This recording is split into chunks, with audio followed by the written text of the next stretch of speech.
로마서 1장 한 구절 한 구절 이래 가지고 강의를 안 하고 그 장 안에 중요한 그런 내용 자체를 이래 하면서 또 전반적으로 한번 훑는 그런 과정을 하거든요. 그래서 아마 로마서 1장에는 아마 그 이틀 두 줄을 이래 한 것 같아요. 그래서 로마서 2장에 보면 이제 2장 1절 요것이 아주 거의 중요한 그런 내용으로 나타나 있습니다. 그래서 2장 1절 그러므로 남을 판단하는 사람아 누구를 막론하고 네가 핑계하지 못할 것은 남을 판단하는 것으로 내가 너를 정죄함이니 판단하는 내가 같은 일을 행함이니라. 이거 쭉쭉쭉 내용이 나와 있어요. 그런데 여기서 이제 2장 1절 내용 자체가 핵심 내용인데 이걸 구체적으로 잘 하려고 그러면 그러므로 하는 거는 반드시 앞에 내용을 봐야 돼요. 그럼 앞에 내용 자체에서 나오는 거는 로마서에는 전반부에는 인사하고 그 다음에 복음에 대한 이야기고 그 다음에 이 로마서 1장 후반절에는 뭘 이야기하는가? 주제가 모든 사람이 죄인이다. 모든 사람이 죄인이다 하는 그 자체가 그 후반부에 나타난 그런 이 내용이에요. 그것을 다시 이야기하면 한 사람도 어려운 사람이 없다 하는 그 이야기입니다. 모두 다가 불의한 사람이고 그 불의 때문에 무엇에 놓여 있다? 하나님의 진노에 놓여 있는 사람들이었다 하는 것이 그 1장의 후반에 가장 중요한 내용이에요. 그래서 이것을 이야기하고 그렇기 때문에 이야기죠. 그렇기 때문에 남을 판단하는 사람아 누구를 막론하고 네가 핑계하지 못할 것은 남을 판단하는 것으로 네가 너를 정죄함이니 판단하는 네가 같은 일을 행함이니라. 이 말이 맞죠? 그래서 우리는 다른 사람을 판단할 자격이 아무도 없다는 이야기거든요. 왜냐니까 모두 다가 불의하니까. 목사도 불의하고 다 불의하니까. 무슨 말이겠죠? 다 불의하니까 판단할 수가 없다 하는 그거를 이야기합니다.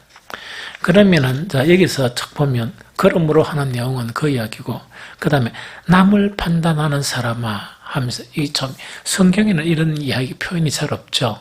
시편에는 있는가 잘 모르지만 이 바울이 뭐라고 이야기하느냐 남을 판단하는 사람아 하면서 이렇게 이야기해요. 그래서 그 어떤 그 신학자 중에서 한 사람은 목회자이면서 이 신학자 중 한 사람은 뭐냐 그러므로 남을 판단하는 사람아 이거는 누구를 지칭하는 것이냐 이렇게 또 연구한 자료가 있어요. 그래서 읽어보니까 좀 타당성은 있는데 전적으로는 동의할 수 없지만 타당성은 있어요.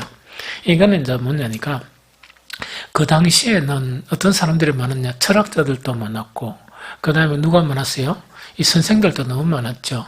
그래서 그 헬라계 이 문화권, 팔레스틴 말고 그 문화권에 있는 사람들은 철학자들이 주류를 이루고 있고 그 철학자들은 뭐냐? 가르치는 자들이에요. 한편으로는 가르치는 자들이고 또 한편으로는 지금 목사와 같은 위치로서 자기 이론을 가르치면서 종교적인 형태, 즉 신이나 이런 부분에 대한 종교적인 형태로 구축하는 그 자체가 바로 그 당시에 그런 철학자들이었어요. 그런데 이 철학자들만 있은 게 아니고 누가 있었다고요?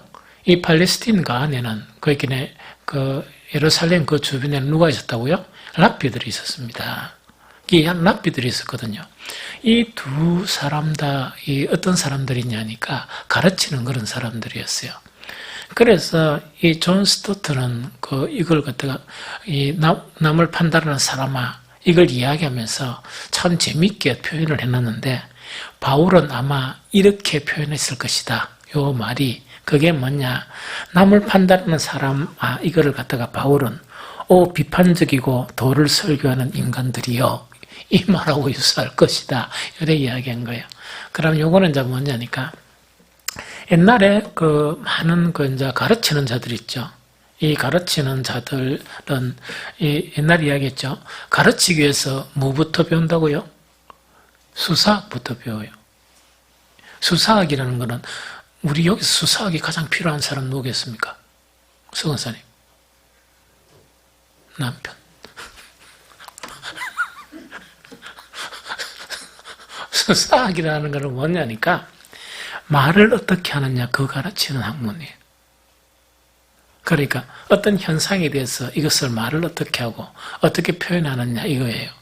그래서 어릴 때부터 무엇을 배웠냐? 수사학을 배워요. 그래서 이 사람들이 옛날에 존 칼빈도 마찬가지죠.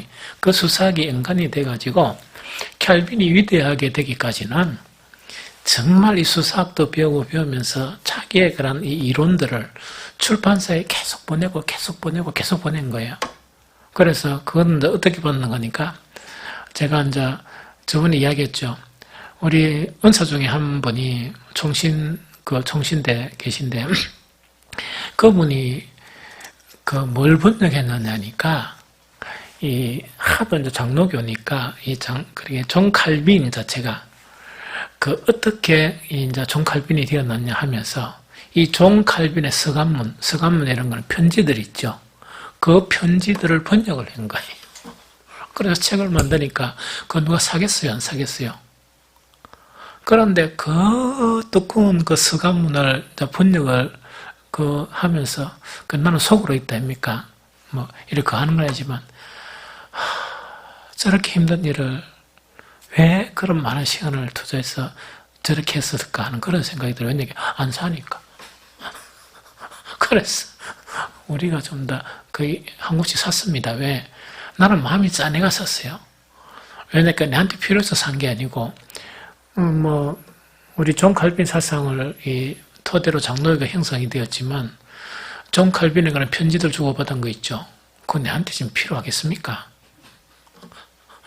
그래서 이제 내용들을 보면은 뭐냐니까 칼빈이 젊었을 때 인정을 받기 위해서 계속 보내고 받고 나오고 이런 것들이 있죠. 또 그 갈등들 이런 것이 그 서간문에 고스란히 이렇게 남겨져 있습니다. 사실은. 그래서 이 사람들이 이제 인정을 받으면 뭐가 됩니까? 가르치는 자가 되는 거예요. 너무 대단하죠? 이 가르치는 자가 되는데 이때 가르치는 자들 중에서 그렇게 도를 가르친다 이야기했죠. 도를 가르치는 자 중에서 뭔가니까 그냥 도만 온유하고 이렇게 가르치면 되겠지만은 어떻게 가르친다고요? 이 도를 가르치면서 어떻게 가르치는가 하니까 남을 막 판단하면서 이렇게 이제 가르치는 그런 것들이 아마 그 당시에 유행했던 것 같아요. 그러다 보니까 초대 교회가 형성되면서 복음이 전해지고 또 뭐가 됩니까? 전해지다 보니까 복음을 전가하죠. 복음을 전거하면서도 그렇게 가르치면서 남을 판단하는 거 있죠. 그렇게 도덕적으로나 또한 여러 가지 사람에 대해서 판단을 내리는 그런 부분이 그 사람들의 가르치는 내용 중에서 상당히 많았던 것 같다는 이야기죠. 그런데 왜 유대인들 랍비를 내가 들었냐니까 성경에 보면 예수님도 그런 내용이 있고 이 사람들이 랍비들이 남을 판단하는 무슨 말이겠죠? 자기는 괜찮고 남을 판단하는 이 말은 뭐냐? 유대인들 앞에는 자기들은 어렵다고 생각한 거예요. 자기들은 어렵다고 생각하면서 자기 어로를 가지고 다른 사람들을 비판하고 판단하는 거예요. 그래서 그것에 대해서 남을 판단하는 사람아 이렇게 존 스토트는 주장을 했는데 거기서 첨가해가 유대인들 자체는 제가 첨가한 거예요. 성경에 보면 그런 내용도 있고 내용도 있다는 그 부분이죠. 그런데 여기서 우리가 관점을 알아야 될 거는 그 당시의 유대 랍비나 혹은 철학자들은요 얼마만큼 노력을 하고 얼마만큼 또 인격을 수양해가 그 위치에 올랐어요. 사실은.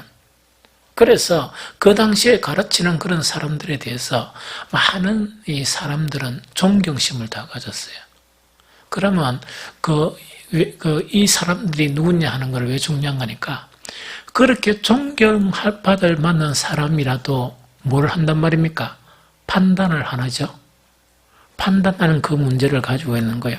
이 사람을 판단하는 그런 문제를 가지고 있다면 그렇게 인격 수양을 안 하고 공부를 안 한 보편적인 우리 같으면 뭡니까? 남을 판단하겠습니까? 안 하겠습니까? 전혀 안 한다듯이 얼굴이 탁 이러고 있네. 그런데 여기서 남을 판단하는 것이 이제 그럼 좀 더 쉽게 이야기해 두 가지 형태로 나타나요. 좀 이따 이제 설명을 하겠지만 한 가지는 마음으로 판단해요. 또 한 가지는 뭐라고요? 말로. 그런데 이 두 가지가 어떤 게 더 무겁겠습니까? 똑같아요. 똑같습니다. 마음에 막 불불 끓으면서 용기가 없거나 성격상 말을 안 하고 불불 끓고 있는 상태에 있는 것도 있고, 또 그거를 말로 적극적으로 표출하는 것도 있어요. 다 똑같아요. 그래서 성경의 관점에서 보면 그 행위로 하는 것이나 마음으로 행하는 것이 다 똑같다고 보고 있어요. 이게 무슨 말인지 알겠습니까? 그러다 보니까 남을 판단하는 것 자체는 보편적인 사람들이 가지는 가장 문제적인 그런 부분이에요. 그럼 이거는 뭐냐니까, 왜 제 문제를 딱 이야기하면서 2장 1절 그러므로 남을 판단하는 사람아 이게 시작됐냐 하니까, 이것이 하나님 관점이에요. 하나님 관점에서 우리 인간들을 보죠. 인간들을 보면 뭐냐니까, 뭐 재투성이고 문제투성이다 보니까 어떻단 말입니까?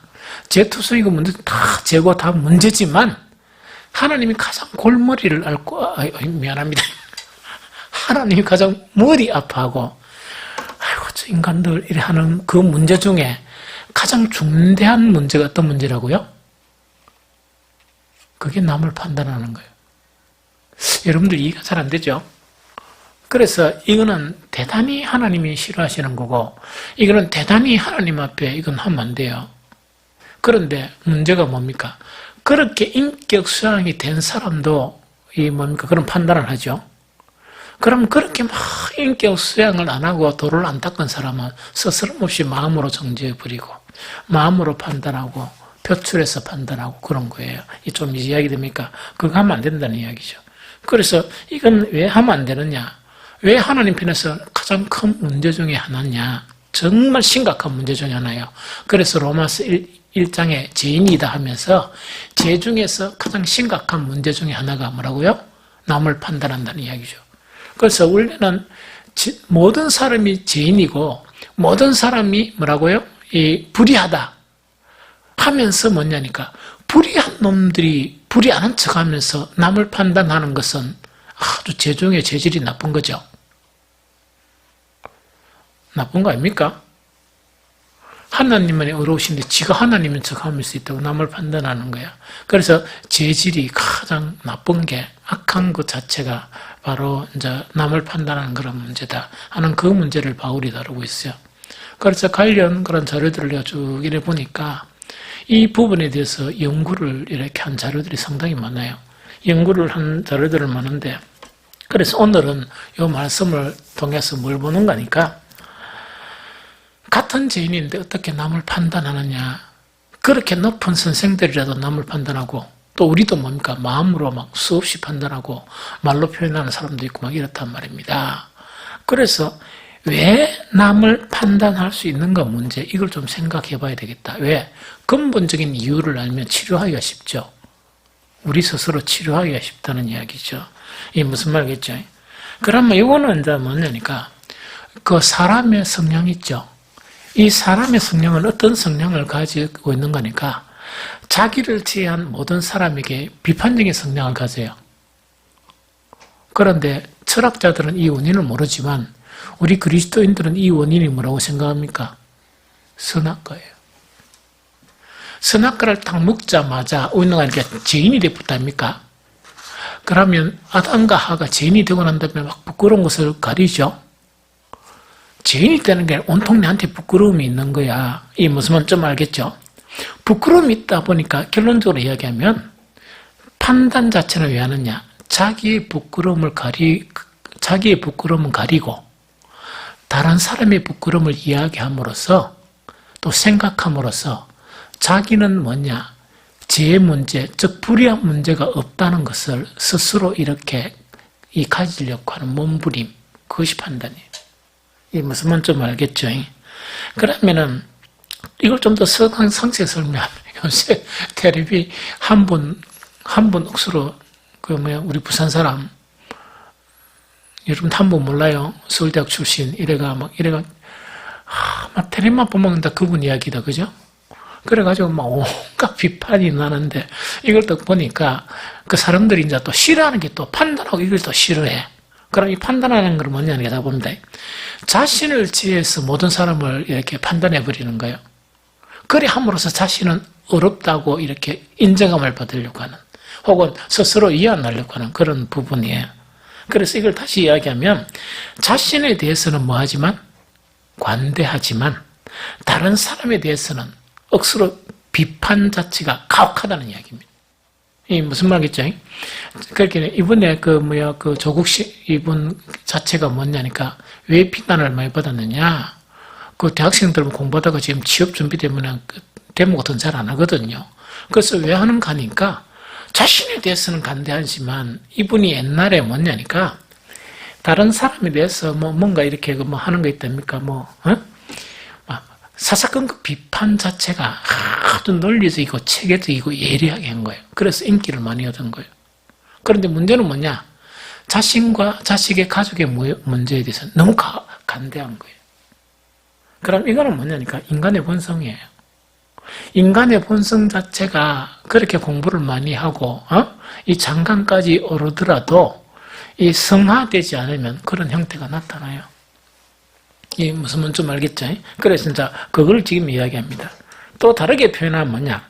다른 사람의 허물에 대해서는 막 흥분해가지고 하나님의 의가 아닌 자기의 의가 가득 차서 흥분을 가지고 막 판단을 하지만, 자기는 그와 유사한 행동을 하죠. 그럼 되게 너그러운 거예요. 하나님이 보시면 참 싫어하겠죠. 이거를 이야기해요. 이거를 지금 이야기하거든요. 그래서 왜 이런 행동이 나오느냐, 인간에게. 그래서 이걸 갖다가 연관학자들이 많은데, 오늘은 한 사람, 여러분들이 그래도 좀 알 수 있는 한 사람, 물론 이야기 들은 사람도 있겠지만, 아는 사람도 있겠지만, 또 모르는 사람도 있을 수 있겠죠. 이런 행동에 관한 그런 연구들이 많은데, 그 중에 뭡니까? 누구라고요? 프로이드 있다고요? 프로이드 심리학자. 이 프로이드가 이것에 대해서 뭐를 이야기했느냐? 이 투사란 이야기인데, 투사. 이 사람에게는 투사. 이거를 이야기하면, 이렇게 달리 표현하면 좀 알 겁니다. 이게 뭐라고요? 방위기제. 방위기제인데 뭐냐? 자신을 방어하고자 하는 방위기제가 다 사람에게는 있다는 그거를 이야기하는 거예요. 그 심리적으로 분석을 하면서. 이게 무슨 말입니까? 그래서 자방어기제라는 거를 뭐라고 이야기하느냐? 그런데 이거는 이제 정가에서 이야기하면, 많은 사람들이 프로이드가 이 자방어기제를 이렇게 이 연구를 했다 이러지만, 사실은 프로이드는 그런 것을 이렇게 기초를 쌓았을 뿐이고, 아마 그 아들인가 딸인가 이분이 아마 완성을 했을 거예요. 그래서 자방어 기제라는 건 어떤가 하니까, 더 이상 견디지 못하는 자아다. 이거는 무슨 말인가 하니까 이야기입니다. 바울이 모든 사람은 다 불의하다 그랬죠. 그러니까 만약에 내가 이래 설교한다고 생각합시다. 모든 사람은 죄인이고 모든 사람은 불의합니다. 이랬죠. 그럼 여러분들이 이걸 듣고 난 다음에 뭐냐니까, 다 인정을 해요.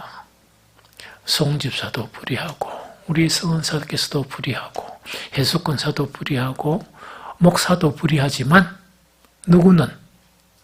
나는 좀 아니다. 이래 본단 말이야. 그게 뭐냐니까, 자기 방어를 하는, 이 자기 방어를 하는, 이제 그것 자체가 이런 심리가 나타나 있다는 그거 지금 이야기하는 거예요. 이게 무슨 말이지?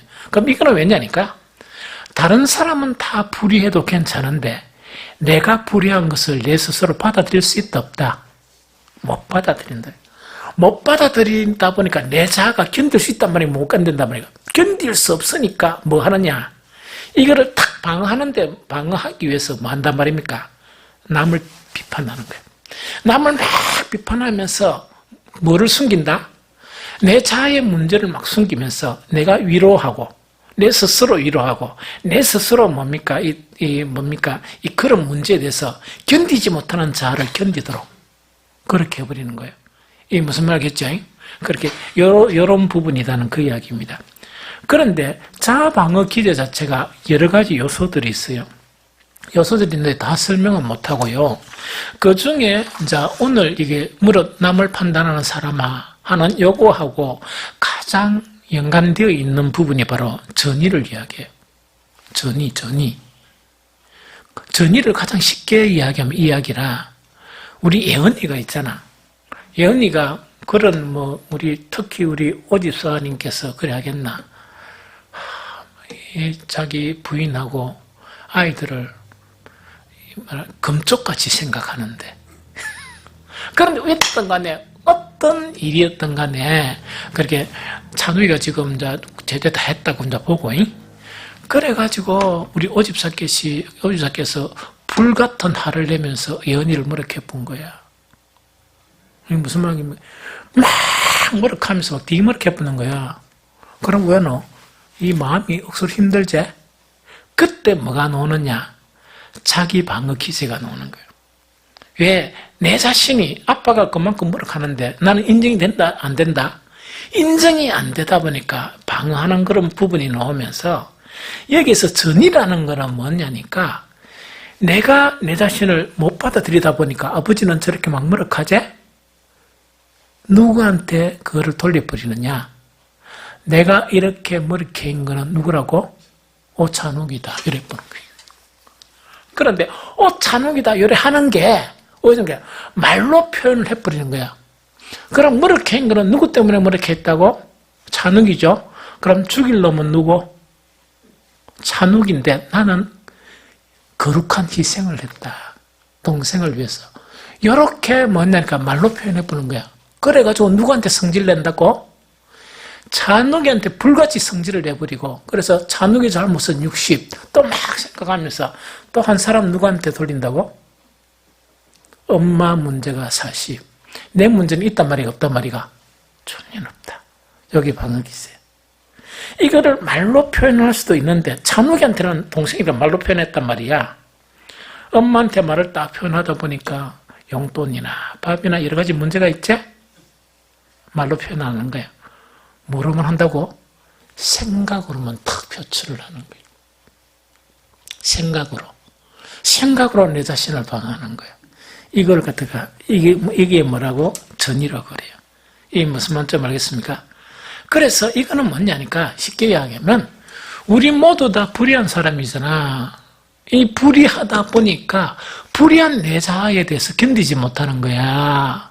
견디지 못하다 보니까 내가 방어해야 내가 살지.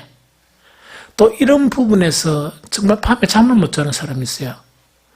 내가 잠을 자고 살락하면 이게 잘 해결이 돼야 되겠지. 이 해결이 되니까 온전하지 못한 자아에 대한 불안감을 뭐 함으로써? 다른 사람을 판단함으로써 자신의 자존심과 또는 자신의 그런 허물을 지키려는 자기 방어하는 수단이 바로 전이라고 그래요. 이것이 누구에게 다 있다? 모든 인간에게 다 있다는 이야기입니다. 그래서 남을 판단하는 것은 바로 뭐냐? 이렇게 이런 원인 때문에 우리 사람의 그런 본성, 즉 죄의 본성 때문에 판단할 수밖에 없는 그런 것에 놓여 있다는 이야기입니다. 문제는 뭐냐? 왜 바울이 이 바울이 로마서를 쓴 거는 저번에도 계속 이야기했죠? 딴 내용들은 뭐냐니까 딴 서신들은 다른 목적도 있고 또 개인 서신도 있어요. 빌립보서 같은 경우는 개인 서신이고 에베소서 같은 경우에는 딱 에베소 교회만을 쓴 게 아니고 한 발짝 뒤로 복음을 전하다가 한 발짝 딱 물러서면서 우주적인 교회를 생각하면서 서신을 쓴 거예요. 거기에 이제 만약 에베소서를 그러면 로마서 자체는 정말 바울 자신의 그런 철학이 있죠. 이 철학 자체를 담으려고 의도한 서신이에요. 아주 대단한 그런 서신이에요.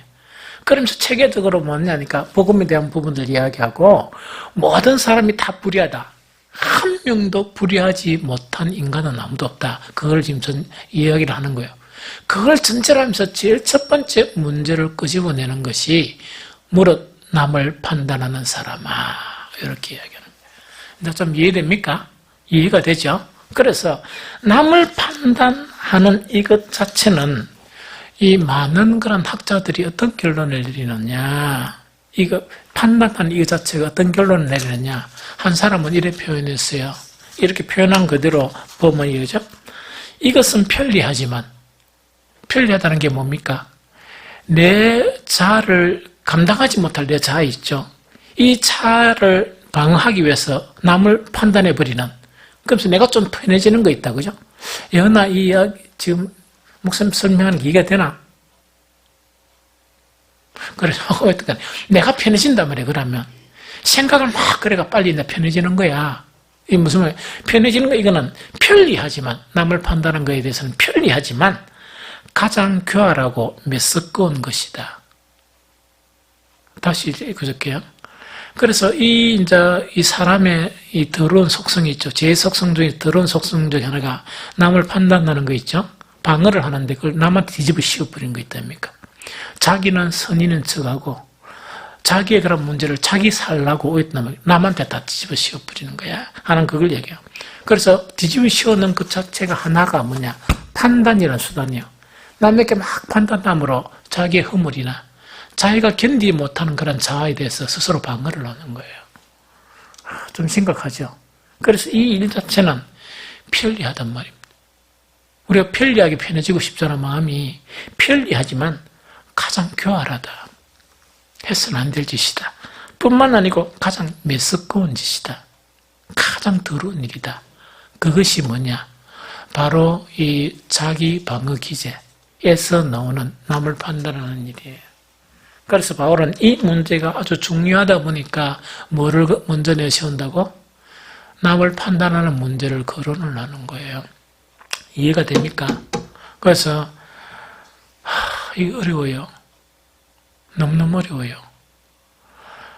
처음에 목회를 하면서 목회를 계속하면 할수록 뭐냐니까 여러 가지 사항이 있지만 어떤 두드러진 사항 자체는 뭐냐? 내가 나에게 몰랐던 문제를 발견해가는 거예요. 그것도 그런 일을 저지르고 난 다음에 발견하고, 그래서 보완되고, 또 뭐 문제 없는 것처럼 생각하다가 또 어떤 계기가 돼서 또 발견하는 것, 자아를 발견하는 거예요. 그러면서 막 회개하고 하나님과의 관계에서 그 문제를 해결하면 이 정도 하면 안 됐나 싶으면 또 발견이 되는 거야. 그러면서 처음에는 뭐냐니까 이 목회를 하면서 설교하면서 요즘 가만히 생각해 보면 지금 우리 사람들은 좀 행복하다. 또 초창기부터 이런 사람, 여러분이 위대해요. 왜냐니까 초창기부터 설교를 들었으니까 위대하네. 와, 대단하다, 그죠? 그런데 그거 자체가 뭐냐니까 하나님의 말씀에 뭐가 이렇게 이입이 돼버리냐. 내 생각과 내 감정이 이입이 돼버리는 거예요. 몰라서 처음에. 그러나 아무 문제 없이 그 설교하는 줄 알았다고요. 그걸 발견하고 난 다음에 내가 얼마나 놀랐겠어요. 얼마나 견딜 수 없는 그런 자아가 됐겠어요. 너무 충격이 되는 거예요. 그러면서 내가 판단하는 이 문제 자체를 극복하는데 시간이 엄청 걸렸어요. 특히 나는 누구를 많이 판단했느냐? 다른 목사님들을 많이 판단했어요. 우리 성도들에게서는 뭡니까? 깨는 작업을 하고, 그렇게 판단할 이렇게 레벨이 아니다. 그걸 인정하면서 누구를 판단하느냐? 내 거룩 자체를, 거룩하지 못한 내가 주님 앞에 거룩 자체를 내가 방어하기 위해서 다른 목사님들에 대한 판단을 너무 많이 했던 것 같아요. 지금 여러분들 가만히 생각해 보면 그런 설교들이 좀 있었을걸? 그런데 언젠가부터 다른 목사님들 옹호하죠? 생각 없이 들으면 모르지 뭐. 언젠가 그렇긴 여러분들 가만히 내를 보면 계속 변해가요. 변해 그 자체가 뭐냐니까 하나님의 비춰주심이에요. 발견하고 또 그 문제를 해결하려고 막 고통을 가지고 주님 앞에 기도하고 고통하고 이래요. 그래서 내 대부분의 그런 고통은 뭐냐? 뭐 개척해가 어렵고 힘들고 이런 거 있죠. 그런 고통은 별로 없어요. 행복했는데 뭐냐니까 내 자아에 숨겨진 부분 있죠. 그걸 발견하면서 내가 내 자신이 싫은 거야. 그러면서 그걸 극복하기 위해서 막 주님 앞에 또 엎드리고 또 뇌를 변화시키고 하는 그런 과정이 있죠. 그런 과정이 너무 힘들었어요, 사실은. 그런데 그럼 지금은 괜찮았냐? 아닙니다. 또 보면 오늘 아침에 기도하다가 또 말씀을 보다가 또 한 방 팍 맞으면서 또 까무러치게 놀라는 거예요. 놀다 보면 막 이 내면 속에 있었던 평안 자체가 아픔과 그런 고통으로 내 온 영혼 자체가 정말 괴로워하고 힘들어하는 거예요. 그런데 한마디도 표현을 안 해요. 사무도 몰라. 몰라요. 여러분들 내가 막 울면서 기도하지 않을 것 같지? 바늘 쑤시도 눈물 한 방울 안 할 것 같죠? 그런데 요새는 그래도 사무 있을 때도 한 번씩 그런 짓 하는데 사무 없으면 테레비 보다가 엄청 울어요. 언제나 펑펑 울어 통곡하면서 어떻게 우는 거니까 예화 같은 걸 보면 어떤 변호사가 어떤 문제된 자기는 아무 돈도 없고 아무것도 없는 게 어떤 문제된 사람이 억울하게 변호를 하는 거예요.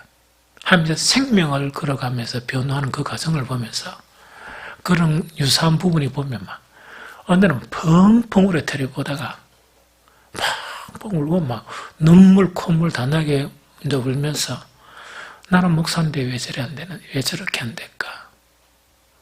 나는 목사인데 왜 저렇게 살 수 없을까 하는 거 있죠. 그것 때문에 펑펑 웃는 거예요, 하나님 앞에. 그러면서 텔레비 보면서 더 발견하고 말씀을 통해서 더 발견하고 이렇게 변화되어 가요.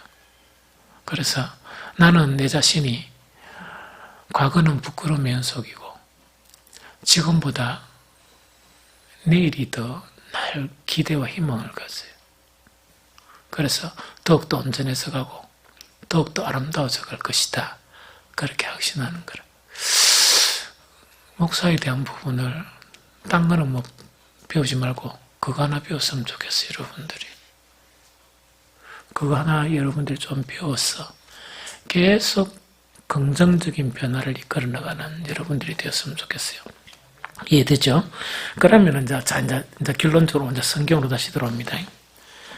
남을 판단하는 것 자체가 얼만큼 좀 무섭다는 것은 사회적인 연구를 통해서도 여러분도 알았죠? 무서운 거예요. 그럼 바울은 남을 판단하는 것 자체는 어떤 결과를 가져오느냐 하는 거 있죠. 이 부분에 대해서 오늘 이야기하고 있는데 오늘 한 3가지만 이야기하면 이야기입니다. 제일 첫 번째 1절에서 보면 남을 판단하면 뭐 하는 일이라? 자신을 정죄하는 일이다. 그 이야기입니다. 그럼 1절에 보면 뭐라고? 그러므로 남을 판단하는 사람아 누구를 막론하고 네가 편개하지 못할 것은 남을 판단하는 것으로 네가 누구를 정죄한다. 네 자신을 정죄해버린다. 이때 정죄라는 건 뭐냐? 가만히 있으면 괜찮았을 건데 남을 판단했기 때문에 네 죄가 죄로 여겨진다는 그 이야기입니다. 그러면 조금 설명을 할게요. 판단 안 했으면 아무 문제가 없어. 판단 안 했으면 아무 문제가 없는데 자신의 그런 거짓된 언어, 자기를 방어하고 사는 거 있죠. 이거를 위해서 남을 판단하는 그 행위 때문에 또 그런 생각 때문에 자신을 정죄하게 된다는 게 성경의 그런 결론이에요. 그럼 이거는 뭐냐니까 자 봅니다. 우리 그리스도인들은 칭의를 얻었죠. 이거는 어렵다고 인정받은 사람이에요. 어렵다고 인정받은 사람은 정죄를 할 수 있습니까? 못합니까? 아무도 정죄 못해요. 저와 여러분들은 우리는 예수 그리스도의 그런 피를 그 십자가를 믿기 때문에 어렵다고 인정함을 받아서 이 세상 어느 누구라도 우리를 정죄하지 못해요. 이해가 됩니까? 정죄할 수가 없습니다. 그래서 이거는 누가 어렵다고 인정하셨느냐? 하나님이 인정하셨기 때문에 누가 이 세상 어떤 권세가 우리를 정죄할 수 있느냐 하는 게 로마서 8장이에요. 좀 무슨 말 좀 알겠죠? 그랬는데 어렵다 인정함을 받았어요. 이게 무슨 말 알겠죠? 그런데 자 봅니다. 그럼 모든 그리스도인들이 예수 그리스도를 영접하고 십자가의 도를 믿으면 우리가 허물이 있고 죄성은 가지고 있고 온전하지는 못하지만 우리는 정죄에 이르지를 않아요. 죄 있다고 얘기잖아요. 왜? 하나님이 죄 없다고 인정했으니까. 알겠죠? 그런데 그 십자가의 공로로 처음 다 정죄가 사라져 버렸는데 정죄가 다시 생기는 게 하나가 있는 거예요. 가만히 있으면은 어렵다고 인정을 받는데 남을 정죄해 버리면 왜 된다고? 어렵다고 인정받는 것이 깨어서 버리는 거예요. 이거 알겠습니까? 그래서 다음에도 이거 설교할 일이 있는가 모르겠지만 더 많은 자료를 가지고 있는가 모르겠지만 이거는 매우 심각한 거예요. 대단히 심각한 거예요. 십자가의 도가 십자가의 은혜로 내가 살았는데 가만히 있었으면은 십자가의 은혜 자체가 그대로 나타나서 나는 정죄하며 이러지 않는 거야. 그런데 뭐 함으로? 남을 판단한 생각이 내 속에 딱 있는 거야. 말은 안 하지만 그 생각을 품은 그 순간에 뭡니까? 십자가의 은혜가 상실돼요. 죄인이 되어버려요. 죄인이 되어버리는 거예요. 그런데 또 어떤 사람은 뭐냐? 그걸 갖다가 마음에 딱 품지 않고 말로 표현하죠? 죄인이 되어버리는 거예요. 마음에 푸는 사람도 죄인이 되고 말로 표현하는 사람도 죄인이 돼요. 이걸 무수해야 돼요. 그래서 어떤 데는 여러분들이 남을 판단하는 생각조차 딱 마음에 들지요. 빨리 이 생각을 없애야 돼요. 오늘 말씀 생각에서 없애고 이래가지고 싸워야 돼요. 이걸 쫓아내야 돼요. 우리의 생각에서. 쫓아내면서 남을 판단하는 일을 하면 안 돼요. 이 무슨 말겠죠? 잘 알겠습니까? 아주 중요한 그런 내용이에요. 그래서 이제 이 첫 번째 이걸 이야기했고 두 번째는 어떤 말씀인가 하니까 4절 한 읽어보세요. 2장 4절 읽어봅니다. 시작. 혹 네가 하나님의 인자하심이 너를 인도하여 회개하게 하심을 알지 못하며 그의 인자하심과 용납하심과 길이 참으심이 풍성함을 멸시하는가 하는 이 의미입니다. 자, 이거는 이제 뭐냐니까 특히 가르치는 사람들은 이 옛날에 초대교회나 혹은 그 철학을 가르치는 사람에게는 더 심각한 문제예요. 그런데 철학자들은 그리스도인들이 아니기 때문에 좀 덜 심각한데 이 그리스도를 전거하는 도를 전하는 그 선생들이 있죠. 선생들이 남을 막 판단하는데 누가 많이 판단당했습니까? 바울이 많은 판단을 당하잖아요. 바울은 뭐 사도가 아니다 이런 식으로 판단하는 거 있답니까? 이거는 매우 심각해요. 왜 심각한 줄 압니까?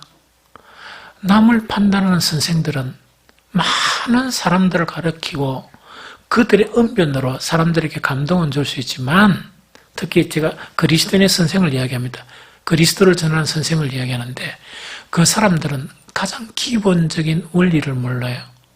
그 기본적인 원리가 뭡니까? 십자가의 도의 기본적인 원리도 깨닫지 못한 사람들이. 십자가의 도를 깨달았다면 절대로 남을 판단할 수 없어요. 십자가의 도를 깨닫지 못하니까 가르치는 입장에서 하나님의 도를 가르치면서 스스럼 없이 남을 판단해버리는 거예요. 뭐 바울이 어떻고 베드로가 어떻고 이런 거 있답니까? 남을 판단하는 거는요 아주 묘해요. 바울이 어떻고 이러면요 지가 바울 위에 있겠습니까? 밑에 있겠습니까? 한참 바울 밑에 있으면서 뭡니까? 바울이 어떻고 이러면 지가 바울 위에 있는 것처럼 착각을 해버려요. 그래서 지 자긍심을 높이는 거예요. 하나 가르쳐 줄까요? 여러분들 목사를 막 판단하고 이러죠? 그럼 그거는 뭐와 같은 거니까 여러분들의 영성이나 인격이나 모든 것이 뭐 위에 있다고 이야기하는 것이라 목사 위에 있다고 하는 그것을 이렇게 퍼뜨리는 거예요. 이렇게. 너무 대단하죠? 그래서 이게 말로 해도 그렇고 생각으로 해도 그렇다는 그 이야기입니다. 무슨 말이겠죠? 그래서 하나님께서 우리를 국률이 계시는 것은 뭡니까? 불쌍하신 것은 동이스보다 더 이렇게 먼 것 같고 하늘이 땅보다 더 높은 만큼 그만큼 하나님의 인자하심이 크다. 그렇게 이야기하죠. 이게 무슨 말이겠죠? 그런데 남을 판단하는 것은 뭐냐? 하나님의 그런 오래 참으심, 인자하심, 긍휼히 여기심을 오히려 이렇게 판단하는 그런 못된 거 있죠. 그 심성이 그 하나님의 놀라운 긍휼을 무시해버리는, 밟아버리는. 그래서 하나님이 좋아하시겠습니까? 나빠 싫어하시겠습니까? 엄청 싫어하시는 거야. 그래서 바울은 뭐냐? 많은 허물과 죄 중에서 어떤 문제를 거론한다? 무릇 남을 판단하는 사람아. 이렇게 하면서 이 문제를 먼저 끄집어내는 거예요. 그래서 왜 그러냐? 남을 판단하게 되면 하나님의 긍휼하신가? 그걸 무시해버리는 거. 예수 그리스도가 우리가 도저히 벗어날 수 없는 우리 자아 있죠. 우리가 도저히 우리 스스로 해결할 수 없는 허물의 문제를 위해서 십자가를 지는데 그거조차 지가 생각하고 지가 마음으로 말하면 무시해버리는 거예요. 복음의 근본을 흔들어버리는 사람이에요. 그래서 그런 생각 이제 품지 마세요. 그러고 그런 말 하면 안 돼요. 큰일 나요. 이해됩니까?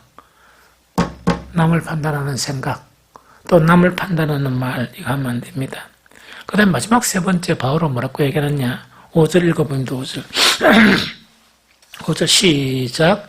다만 네 고집과 회개하지 아니한 마음을 따라 진노의 날, 곧 하나님의 의로우신 심판이 나타나는 그날에 이 말 진노를 네게 샀는도다. 자, 이거는 뭐 이야기입니다. 이게 되게 심각합니다. 그리고 이때까지 다 했으면 회개뿐 돼. 앞으로 하나 하면 돼요. 근데 갑자기 안 하시겠습니까? 좀 줄여야 되겠습니까? 줄여. 갑자기 안 할 수 없어. 생각이 또 그런 생각이 들어본데 왜 안 오? 딱 들어오면 쫓아내야 되면 계속. 그런 삶을 계속해야 이 뭔가기네 판단하는 그런 부분에서 자유로울 수 있어요. 남을 판단하는 그것은 생각으로 판단하거나 말로 판단하는 그것은 예수님이 심판자로 오시죠. 그럴 때 하나님의 진노를 쌓아가는 게 판단이란 그 이야기. 왜? 하나님을 너무 무시했고 하나님의 용납하심과 인자하심을 다 무시했고 복음의 가장 근본 테두리인 예수 그리스도의 십자가의 도를 무시해버렸기 때문에 얼마나 큰 진노를 받게 되겠습니까? 하는 그 이야기입니다. 이거 좀 알겠죠? 그래서 남을 판단하는 것이 없어야 되는데 내 경험을 이야기할게요.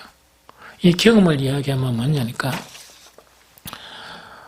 남을 판단하는 것에서 자유로울 수 있는 부분의 가장 첫 번째가 용납이에요. 이거를 오래전에 어떤 책을 보면서 내가 막 그게 끄끄러졌어요.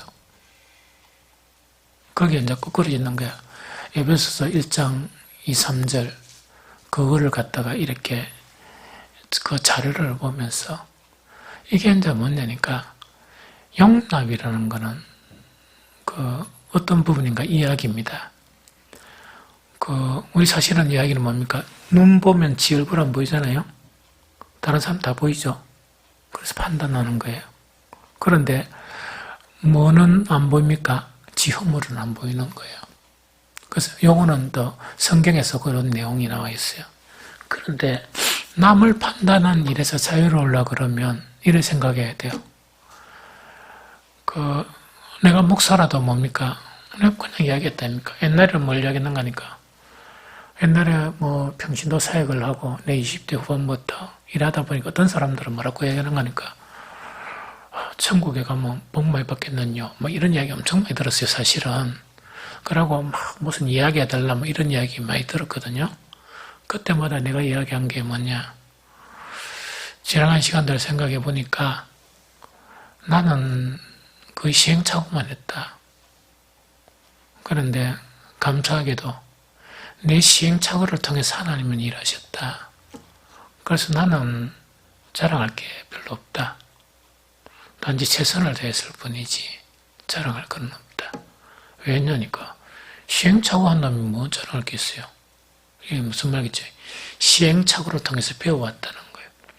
요즘 내 자신을 보면 뭐냐니까 이 목회를 하면서 순간순간 내 내면 속에 못 봤던 내 자아를 하나님이 발견케 해주시는 거. 그럼 고통하다가 또 딛고 일어서고, 고통하다가 딛고 일어서고, 이렇게 하는 거예요. 그러면서 뭐 한다? 거룩해져 가는 거야, 사실은. 거룩을 배워가는 거예요, 이렇게. 그런데 남을 판단하는 것 자체는 이렇게 생각해야 돼요. 자기를 인정이 먼저 시작돼요. 내가 이런 고통 가운데서 주님이 보시면 거기는 내가 늘 한 번씩 얘기하다 몇 번 주님이 죽였다 손치더라도 내를 안 그러면 시궁창에 던지다 손치더라도 나는 주님 앞에 아무 말 못한다. 변명할 말이 없다. 그만큼 내 자아가 그런 자라는 이야기거든요. 그런데 주님 앞에 너무 부끄럽지만 그래도 내가 주님을 닮아가고 있듯이 막 고통하면서 하나를 버리고 또 고통하면서 또 발견하고 하나를 버리고 이러듯이 다른 모든 사람도 나와 같은 가정에 있다. 이렇게 생각해 버리면 용납이 잘 돼요. 무슨 말이겠죠? 용납이 잘 돼요. 그러면 용납은 그 사람과의 관계에서 완벽한 것이겠습니까? 기초겠습니까? 용납은 기초밖에 안 돼요. 기초밖에 안 되고 용납 자체를 계속 일하다 보면 왜 되는가 하니까 사람을 이해하게 되는 거예요. 용납하는 사람하고 이해하는 사람은 질적으로 달라요. 용납은 뭡니까? 화가 났지만 화 안 내야지. 이렇게 하는 게 용납이야. 이해는 뭐냐니까 화 자체가 점점 줄어드는 거예요. 줄어드는 거예요. 이해가 되는 거예요. 그 다음에 막 화가 났는데 화도 잘 안 나지는 거예요. 왜? 내가 이해를 하다 보니까 그렇겠구나. 그래서 용납의 과정에서 끊임없이 용납은 계속해요. 하면서 어떤 과정이 들어온다? 이해의 과정 자체가 내 내면 속에 들어오는 거예요. 그러면 옛날에 내 자신하고 완전히 달랐어요. 그런데 세 번째 단계도 입문을 해야 돼요. 입문한다 그래서 용납을 안 하고 이해를 안 하고 이것만 남아있는 거 아니에요. 끊임없이 용납해 나가고 끊임없이 이해해 나가면서 어떻게 보이느냐. 옛날에는 막 그런 실수가 있으면 막 판단하고 막 이랬죠. 지금은 뭐냐? 귀하게 보이는 거예요. 하나님이 귀하게 여겼듯이 한 사람 한 사람의 모습을 보면 귀하게 여기는 거예요. 그런데 귀하게 여기는데 그 사람이 완벽한 사람이라서 귀하게 여기는 거 아니야. 이거는 하나님이 귀히 여기는 사람이기 때문에 하나님의 관점에서 귀하게 보이는 거예요. 그러면 용납하고 귀하게 보인다 하면 뭡니까? 엄청난 차이가 나겠죠. 그것을 경험해 가다 보면 판단하는 그런 부분에서 사라져요. 자, 봅니다. 교회를 한다가 혹은 사회생활 하다가 이래 보면 한 번씩 좀 시끼지고 이렇겠죠? 이래 되는데 이게 이제 용납이 돼야 돼. 나도 그럴 때가 있잖아. 똑같은 그런 모양은 하지만 다른 부분 가지고 그런 게 있잖아. 하면서 아이고 이 사람도 그런 것이 지금 표출됐는갑다. 이렇게 이제 이해하는 거예요. 나도 실수가 있잖아. 그 다음에 내가 또 잘못하는 것도 있잖아. 이런 거 있죠. 그래 하다 보면 그 용납이 돼. 이해는 그 사람을 이해하는 거예요. 그러면 용납하면서 용납 자체가 사랑의 용납이 돼요. 그런데 나중에는 어떤 단계가 접어드느냐. 귀하게 보이기 시작하는 거예요. 나는 요즘 가장 귀하게 보기 시작하는 사람이 내 아내인 우리 사모야. 그래서 나는 우리 그 사모한테 휴대폰에 여러 가지 홍해수 이렇게 쓰는 경우도 있지만 여러 가지를 쓰다가 지금 쓰는 거는 뭐냐? 아내 여로 되어 있습니다. 딴 건 아무것도 아니고 아내라는 이름 자체가 너무 좋더라고. 무슨 말 내가 사랑해야 될 사람이고 정말 그런 거를 갖다가 다 포함된 그런 의미예요. 이 무슨 말인지 알겠죠? 그래서 옛날부터 그렇게 다 된 게 아니고 비로소 하나하나 배워가는 거예요. 다음에는 뭘 쓸란가 잘 모르겠어요. 근데 아내란 말이 너무 좋아.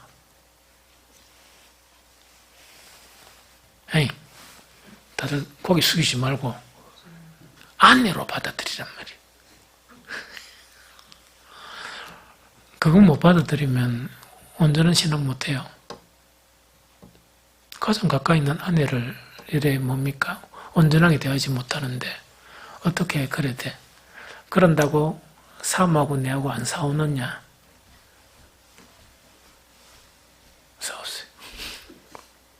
그래서 배워가는 거예요. 근데 요새는 이제 그걸 하다 보니까 싸울 일이 별로 없는 거예요. 옛날에는 뭐냐니까 내 목회 스타일이나 이게 안 맞으니까 엄청 마음이 좀 힘들더라고. 요새는 그런 게 다 사라졌어요. 왜냐니까 용납의 단계를 거쳐서 이해의 단계로 들어가니까 내가 옛날에 왜 그랬냐 하는 그런 생각이 들고, 또 하나는 귀하게 보이니까 잘하는 것만 보여요. 잘하는 것만 보여. 네, 무슨 말인지 좀 알겠죠? 그래서 이것이 바로 뭐냐니까 판단에서 벗어나는 길이에요. 결론적으로 다시 이야기합니다. 남을 판단하는 것은 십자가를 모욕하는 거예요. 십자가를 지게 하신 하나님의 놀라운 긍휼을 멸시하는 거예요. 그래서 사람이 행하는 죄 중에 가장 치졸하고 가장 무서운 것이 남을 판단하는 것이. 그래서 이제는 여러분들이 저와 마찬가지로 남을 판단하고 그 생각조차 판단하는 거 있죠. 그 전쟁을 벌려야 돼. 전쟁을 벌리면서 용납의 단계에 들어가고 이해의 단계에 들어가고 귀하게 보이는 그런 단계로 나아가야 돼요. 그러면 뭐냐? 우리 다가 그래 돼버리면 우리 교회가 천국이야. 하나님의 나라가 완성되어서 가는 거예요. 이해가 되죠? 그래서 우리 자꾸 멋진 교회 한번 만들어 가봅시다. 그러면 교회가 사람이 많고 좋고 필요 없어요. 이끌어가는 그런 세력들이 이렇게 해야 되나? 주축이라 해야 되겠냐? 이 사람들이 그런 관계가 형성되면 말도 필요 없고 안 필요 없습니다. 사람이 우리의 그런 모습을 보면서 배워가기 시작해. 그러면 얼마나 아름다운 교회가 되겠어요. 그러면은 점차 분쟁이 없어지고 그래요. 이 사회에서. 무슨 말인지 이해되죠?